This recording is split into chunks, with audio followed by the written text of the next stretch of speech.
Well, hey baddies, it's your girl Bevy, and we're gonna jump right into this whole thing that's going on with Mielle Organics and hair loss and I don't know, all the things, right? All the drama. I'm not even gonna hold you. This is so much that I really had to break it down in so many different parts that I'm gonna try to organize my thoughts so I can get it out to y'all as efficiently as possible. But I did have to come out of hibernation. I'm not even gonna hold you. I feel a ways about this, but we're gonna go into it because I'm an entrepreneur and I'm a consumer. I'm both. So I'm gonna give y'all the most unbiased as possible as I can give. But we're just gonna state the facts at the beginning, at the end. Then I'm gonna really go ahead and just tell y'all my opinion. And I might sprinkle it in throughout this whole thing for a little bit of razzle dazzle. Okay, so let's just jump right in because there's a lot to cover.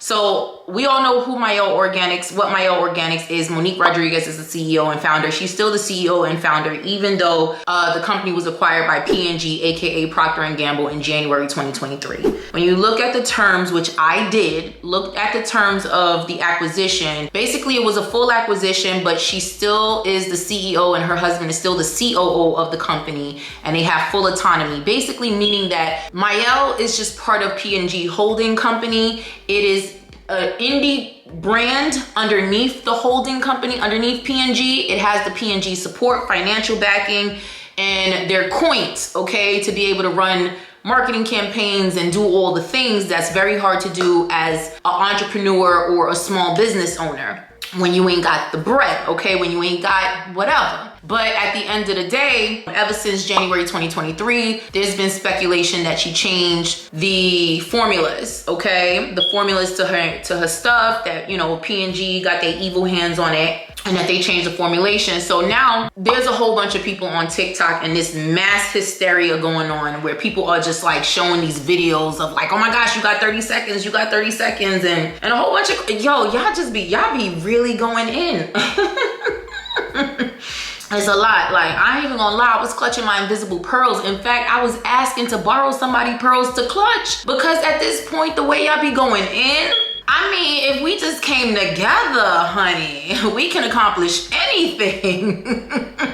Oh, but we cancel people much faster. But anyway, that's neither here nor there. So, of course, I really don't give a damn what everybody else is saying, because I just don't in real life. But I like to check the facts and the receipts, because I needed to see, was there really formulation change? Now, I'm not, okay, gonna go and review every ingredient from every product across every line. I'm not doing it. I'm not doing it. So the products in question here is the growth oil, the one that I have a video somewhere on here. Go check that out. We're gonna talk about the rosemary mint oil, hair growth oil, and then we're gonna talk about the shampoo, okay? Those are the two products that I reviewed. If you want to review every last product and every ingredient underneath every product, please do it, and then come back to my comment section and tell me what you found. So for those of you who wanna come and fact check and be like, oh, well, this one, I'm making it very clear that I am only reviewing the rosemary mint oil and the shampoo. That's it, okay? So take that with a grain of salt, okay? So P&G acquired it January 2023. She still has full autonomy, meaning she's involved in every aspect of the business. The only difference now is that she has the backing of a multi-billion-dollar brand and holding company that has multiple brands underneath it. I'm gonna try to put a picture of all the brands that most of the brands that P&G own. Just so you know, many of you have a lot of these items in your household right now. So, you know, make sure you cancel all those items too.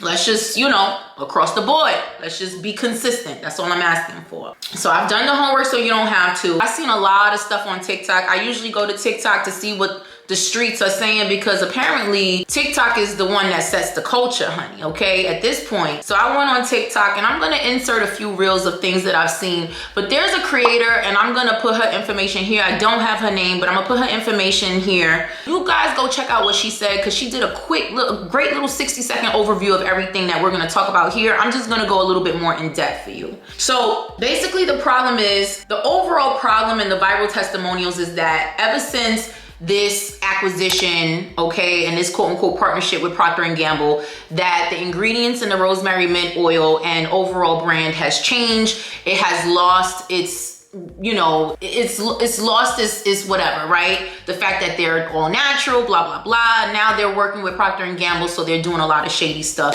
And now that change in the formulation has led to people's hair falling out.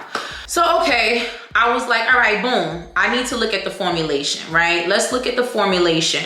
And then we're gonna talk about this alleged lawsuit and stuff like that. But no, actually, let's do that first. And then we're gonna break down the formulation, because you know your girl did the formulation breakdown. I looked at the new formulation in 2024, because you know Monique went up on somewhere, okay? She went online, she went live, and she told us that nothing has changed, blase, blase. And she said, look at the formulation from 2024 versus the formulation in 2019. Challenge accepted. I did so. And we're gonna do it today. But really quickly, for everybody who's saying that there's a class action lawsuit against Mielle Organics, that is a lie, all right? That is inconclusive. There is no class action lawsuit. I scoured the internet for that public information, and it's not on there. The only thing that is available online is a document called an intent to sue, which is a 60-day notice, okay?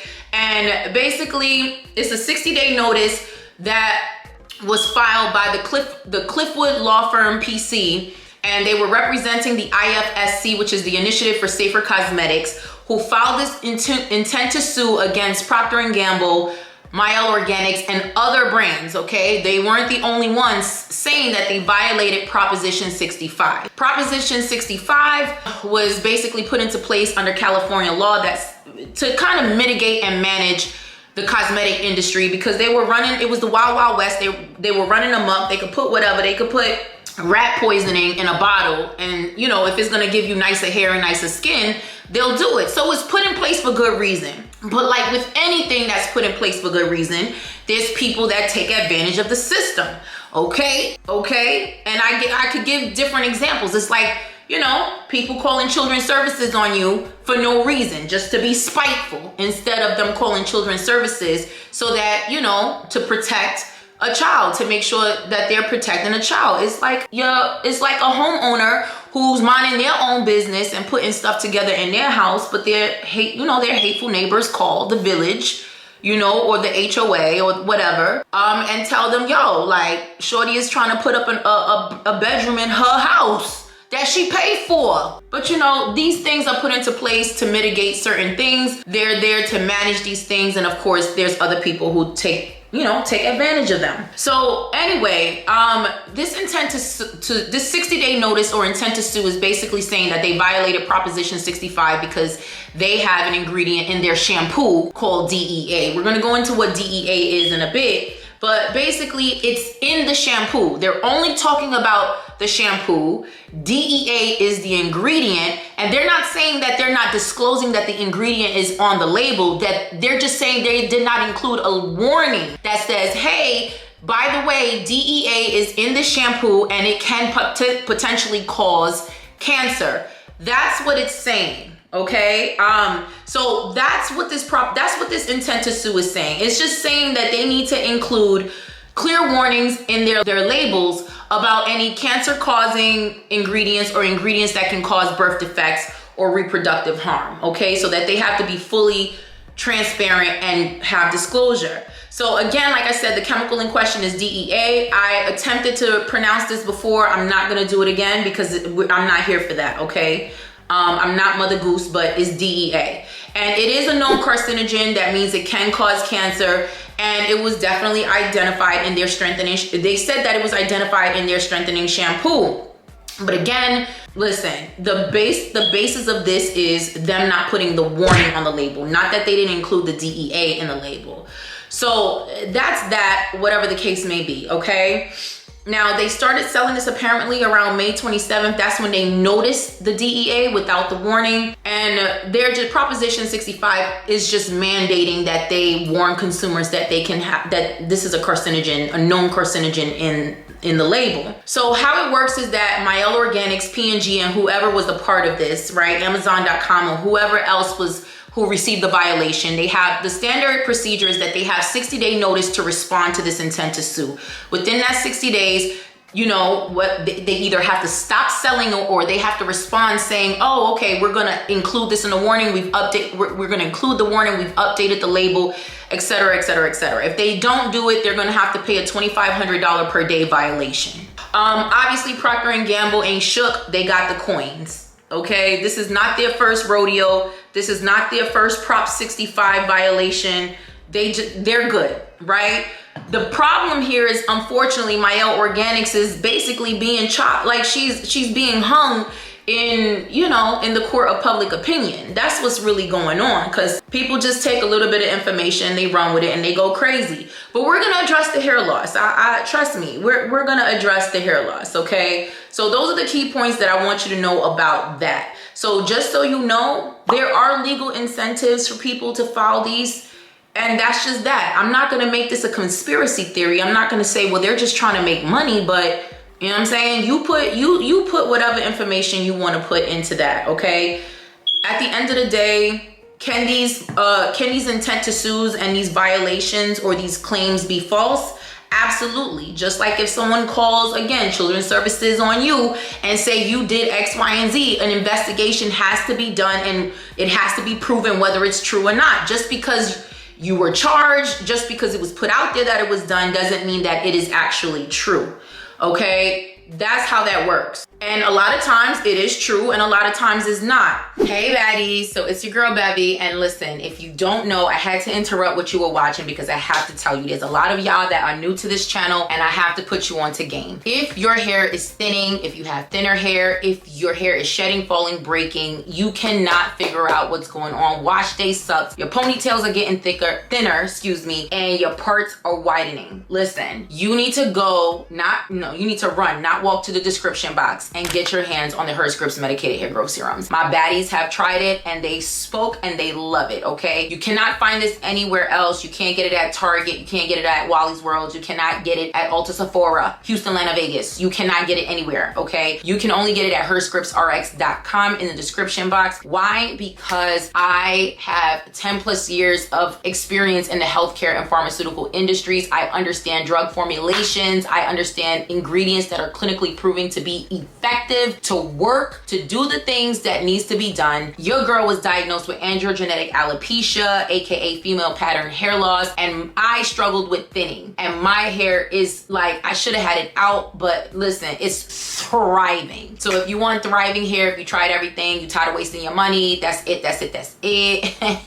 I am your angel. I am your fairy hairy godmother. Go down to the description box, girl, and boys and gals and everybody. Go down to the description box and get your hands on the Hairscripts medicated hair growth serum. Don't let me say it again.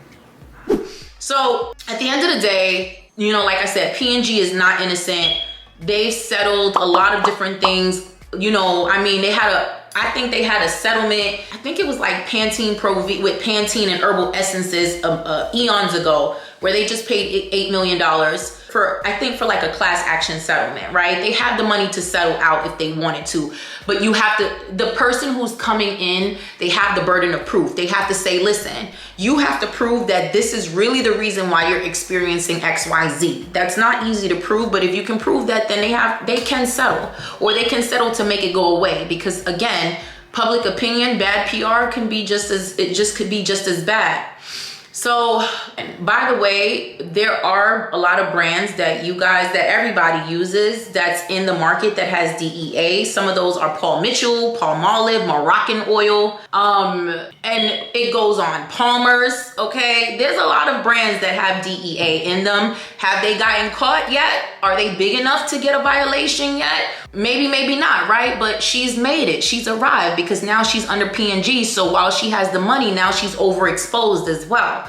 It comes with it. It comes with the benefit. Now let's go into the oil. Let's go into the rosemary mint oil that is supposedly allegedly causing people's hair to fall out. People are saying, oh my gosh, it has menthol in it, and that's why my hair is falling out. Menthol is generally considered very safe for hair and scalp health. And there is absolutely no scientific evidence that suggests that menthol is responsible or directly linked to hair loss. Now, menthol can be an irritant. It can cause inflammation in some people, and it can cause your hair to fall out. But so are essential oils like rosemary, like, like lavender essential oil, like insert essential oil. Depending on the scalp, depending on the person, it can cause irritation. It could be an irritant. But when it comes to cosmetics, unless you are literally at home stirring your own and mixing your own products, every and anyone is bound to experience some level of irritation from a cosmetic. That's just how that works. Everybody has to patch test. Everybody has to figure out what works for them, and everyone has to figure out what doesn't work for them. And that's really the bottom line. But at the end of the day, menthol is just responsible for this. It gives that cooling sensation that many people like, that they're like, oh my gosh, I could feel it working. That's what you're feeling. That's the menthol. It gives it that cooling sensation. And that's why everybody's like, I love that cooling sensation, that now everyone is saying is a problem. But now the question is, did the formula really change from 2019 and 2024? I put formula 2019 and 2024 together, and I'm gonna say it, the formula did not change. There were small changes to the formula in the sense that they removed certain ingredients.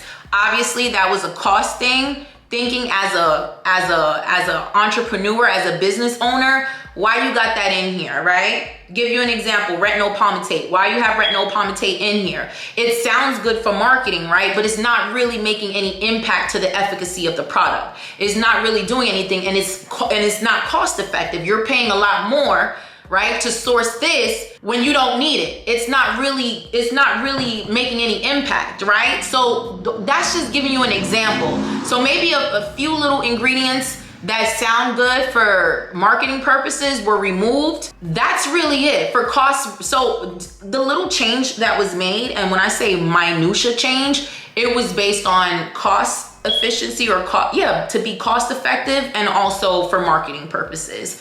That's it. The formula itself has not changed. And that really, that's it. If you're a business person, you're going to try to figure out how to reduce your expenses. That's simple. Those are cost saving things. Now, on the flip side, while the formula hasn't changed, depending on now the manufacturing process with Procter & Gamble, you got to understand they manufacture, tons of consumer packaged goods, CPGs, all the time. So keep in mind that they have already kind of made their system. They ironed out their system really well to make it extremely cost saving for them as a brand. So yeah, you may have lost some standards, right? So maybe some standards aren't upheld the way that, Mielle, as a small business owner who really cares about every minutia detail, certain standards may have changed. So I will say that on the flip side, let's be honest, at the end of the day, P&G does this all the time. They are going to slash ingredients that to them cost too much and don't make any real impact on the brand, on the product. And then they have different standards at this point for how they get things done. Maybe they're pushing it through an assembly line that's much sterile, much quick than how she was doing it before. So those things do change and make impact to how a person experienced the product. So I'm not gonna say people are not experiencing changes with the product, because that would be a lie as well. Another thing I wanted to highlight is whether or not the oils that's used in the rosemary mint hair growth oil are comedogenic. And I looked at the oils, and for the most part, they're very low on the comedogenic scale, meaning they do not clog. They're not intended to clog your pores, your follicles. For the most part, they're designed to be non-comedogenic. But here's the thing with that. When you misuse any product, you run into the fact that basically it's not gonna work the way it's supposed to. So what do I mean by that? Here's the problem, and here's where Mielle effed up, and this is where she could have done better. And I'll be honest with you, is she innocent? No, she's not fully innocent. I'm not gonna tell you that.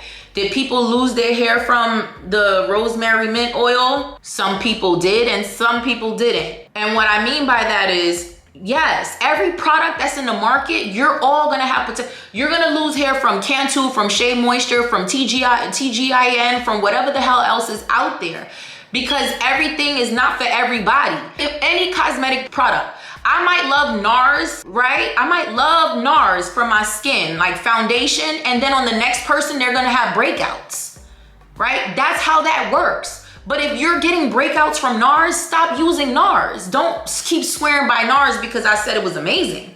You have to go and see what works for you. If it works, and if it don't work, if it ain't broke, don't fix it. But if it works for you, great, you patch test. That's how cosmetics work. So is there a possibility that people lost hair from it? More than likely, yes. But did they lose hair because of acquisition from Procter & Gamble and blah, blah, blah? No. They lost hair because they were misusing the product. They lost hair because it was causing irritation, and instead of them stopping and paying attention, they weren't. They lost hair because a lot of people that lose hair for many reasons. There's a multifactorial approach to hair growth, just like there's a multifactorial approach to hair loss. A lot of things that you guys are not taking into consideration are these people's underlying conditions. Do these people have underlying conditions? Are these people guilty of certain manipulation tactics that's causing traction alopecia? Okay, is there an autoimmune problem that they may have? Are they dealing with telogen effluvium, postpartum hair loss? Were they sick? And now it's just like somebody is losing hair and they happen to be using the Mielle, and now it's like, oh my gosh, the Mielle caused my hair to fall out. The Mielle was probably not the only thing they were using, right? They were probably using, and I know, first of all, can't nobody tell me with natural hair, right? I have natural hair, I wear my hair curly, straight, whatever. We're mixing up like 3, 4, 5 different ingredients at one time. Nobody's gonna tell me they were just using one ingredient, one product, one brand name at one time. Sometimes you're using 3, 4, 5 different brands and you creating a whole cocktail. I've been looking at some of the videos of people taking the Blue Magic grease and then pouring regrow in it and all this other shit, all this other stuff y'all do.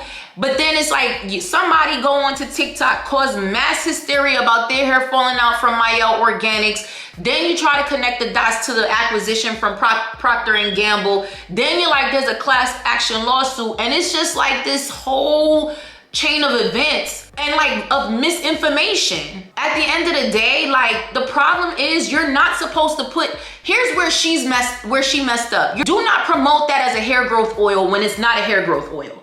That was never supposed to be put on your scalp. Rosemary mint oil was supposed to be put on the shaft of your hair. The ingredients in this, while it may have some benefits for hair growth, it doesn't, like these oils are not for hair growth. I don't know how many times I have to tell y'all. Like, it's like the FDA, while they, listen, I know some of y'all have a love-hate relationship with the FDA, but then want to turn around and look to the FDA when y'all need the FDA. It's like, which one is it? But at the end of the day, FDA does not approve anyone putting hair growth, anything on a label if it does not have the scientific data or prescription active ingredients to do that. I hate to do this, shameless plug.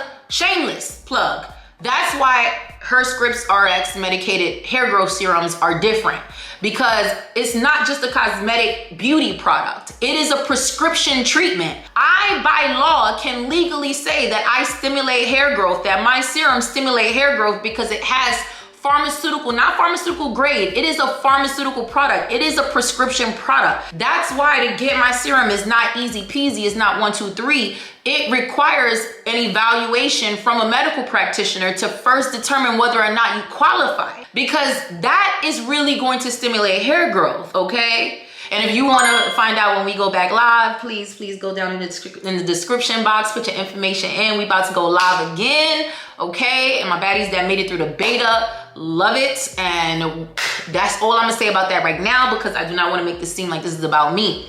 But at the end of the day, where she went wrong was she loved all the attention she got from TikTok when it was saying how great her product was. And she did in no way correct people, provide education to let them know, hey, I know it says hair growth, this is a hair growth oil, but it's not. It's not. It supports hair growth by just ensuring that it nourishes your strands. This oil is designed for your shaft. Not every oil is created equal. This is not a scalp serum. This is not a scalp oil. This was an oil that should have only been applied as a sealant. Period. So now here y'all go abusing the oil, putting it on y'all scalp every single day, and y'all clogging y'all follicles. And what happens as a result of clogged follicles? Inflammation. And what happens as a result of inflammation on the follicle? Hair loss, thinning, shedding. The good news to a lot of these people people who've been misusing not only her hair growth oil, but any other hair growth oil in the market. And here's the reason why nobody came for those other little small hair growth oil products that y'all buy from all these independent people, because they small. Don't nobody care. Ain't nobody coming for them like they coming for $1 billion PNG who can afford a $2,500 a day violation. Nobody's doing that. Like, this is what I'm saying. It's like, of course, you fly under the radar when you a small business. You can get away with selling like rat poisoning, like, you know what I'm saying? Like, as a supplement until somebody die on your watch. Then that's when it changes. But you get away with a lot more when you're an independent brand, because nobody's checking for you, right? You're not making that type of money for all these different organizations and committees that erected themselves to kind of, manage the cosmetic industry, to take money from the cosmetic industry and put it back into these organizations. Nobody's there caring for checking for them. So all these hair growth oils that y'all using and all this, y'all put in Dax and Blue Magic and all that, it will come and it will bite you in your behind. Leave your scalp alone. I keep telling y'all, treat your scalp the way you treat your face. If you're not clogging your face with all kinds of foolishness, do not put it on your scalp. Your scalp is extremely sensitive. And when those follicles and here's the problem with the follicles getting jammed up. Y'all not even using shampoo. You're not even clarifying your scalp. Some of y'all will sit there and put product buildup on top of product buildup on top of product buildup and then want to co-wash. The audacity. It's like, why are you co-washing? And I did not mean to fuss, but just see this as love, okay? Take this as, I mean it. Take this as love. Why? Because at the end of the day, it's like you have to take accountability for the stuff that's happening to you. So could it have caused the hair loss? Absolutely. Just like anything else they were doing. Their poor nutrition, their poor diet, not washing their scalp, not clarifying, because washing your scalp don't mean you're clarifying. It doesn't mean that you're actually removing a lot of the debris from your follicles and allowing them to breathe. There's a lot of different things that could have gone into play. So now, good luck. You have to prove that it was just the Mielle. Now, if you only use Mielle and you did nothing else, you have no underlying conditions, and Mielle did it, which is still a possibility, then Mielle or the ingredients of Mielle did it. But you're gonna have to prove that, especially when people.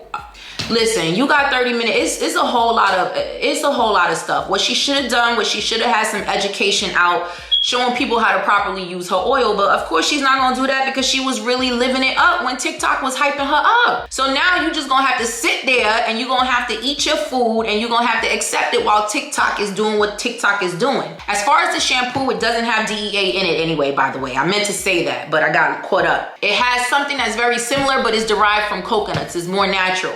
So for the most part, at least the older formulation for the shampoo. Now, if the new shampoo has DEA because it's a cheaper derivative, then yes, they would have to disclose, not that it has DEA because it's on there. They just need a warning that says, hey, by the way, DEA or an ingredient in this label has a possible carcinogen. She's really, at this point, she's a victim of association. Once she got tied into P&G, that's it. These people already got their eyes on P&G, Unilever, and all the big wigs. So any brand that would go up under them is gonna come up under fire because you were under the radar all this time, girl. Nobody was checking for you. Ain't nobody here to see you, Otis. But guess what? They here to see her now because she's behind them. But that's not a bad thing, because when all this stuff comes to happen, that's just a sign that you've arrived. You made it. Congratulations, Monique Rodriguez. You may not see this video because I'm under the radar, because ain't nobody checking for me yet.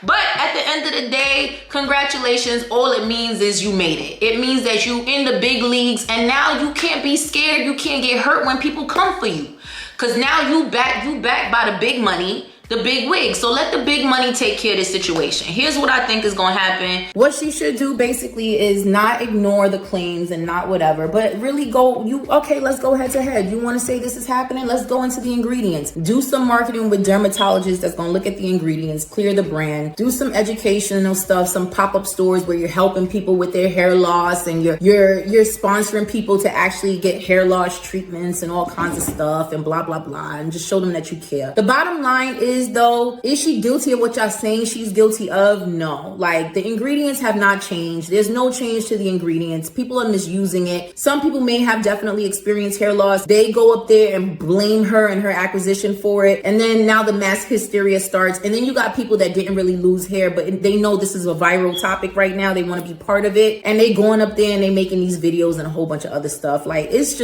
drama. It's gonna slow down, but should you use Mielle? That is entirely up to you, right? If you want to wait till all this calms down, if you want to wait till she addresses that intent to sue, if she updates her label, if you want to just, fall back and watch and see what happens, you're well within your right to do that. You do not have to say, well, I'm just gonna stick by the brand, I'm just gonna stand beside them, and you don't have to ish on the brand either. Just chill, just wait and see what happens with everything, how she handles everything as a CEO, and it is what it is. What you should do moving forward is properly use oils, which I talk about on this channel. I cannot do it in this video. The next thing, just here's a little tea for those who stayed all the way to the end of my rant. Use Yuka or Think Dirty app. Yuka, YUKA, and Think Dirty. They're gonna read the labels for you and tell you whether there's toxic ingredients in the label. For those of you who don't have time to identify all 900 toxic ingredients and don't know, and you don't got time to figure it out, and you're like, what does da da da da da mean, and Kujichagulia and supercalifragilisticexpialidocious, like, what is that? I don't understand that ingredient. Don't worry, just download Think Dirty. This is non-sponsored. You know what I'm saying? I do it too. Think Dirty or Yuka. Mostly Think Dirty for cosmetic brands, and it grades it. I forgot the grades, but basically, if it's green, that means it's good to go. If it's yellow, proceed with caution. If it's red, absolutely do not use. It has toxic ingredients in it, toxic chemicals, etc. So that's the best way you can hedge yourself in the future. Please, if you start to experience irritation with any product that you use, soap, lotion, bath oils, anything, stop using it. Like, duh. If you're experiencing problems, stop using it. And one of the hardest ways to identify what is the cause of anything is when you mix everything up and now you don't know what it is, right? So just like with diets, there's something called the process of elimination, where you start eliminating dairy and all these different things, and you slowly return it back to your diet once you've identified the culprit. Do the same thing with your skin. Do the same thing with your scalp. Please stop playing yourselves, and know that lady is not responsible for a lot of y'all going bald. I'm sorry. I, on this channel, talk about all the different causes of hair loss, all the different reasons why people are experiencing hair loss. I will say your hair loss is real, and I'm sorry to everybody out there experiencing hair loss. I've gone through it. I'm going through it. It's an ongoing uphill chronic battle. It never, some months, some years are better than others. I know what you're feeling, and you look for somebody to blame, but the truth of the matter is, like, you have to address it. You more than likely it's other things going on. You happen to be using Mielle because Mielle is a popular brand, and now you have a scapegoat. But so am I taking away from people who did experience hair loss from her brand? No. But a lot of y'all know y'all trifling. And that's coming from a consumer and an entrepreneur and a brand owner, an up and coming brand owner. You gotta take all things into consideration. Anyway, that's my rant. I hope I was able to give y'all a lot of information, probably too much information, more than y'all asked for, but I really wanted to break it down because I wanted to make sense. Yeah, and that's it, because I'm tired of talking, and it was hard for me to do this, but I warmed up eventually, just a little too late. All right, baddies, y'all already know what to do. Subscribe, like, bye.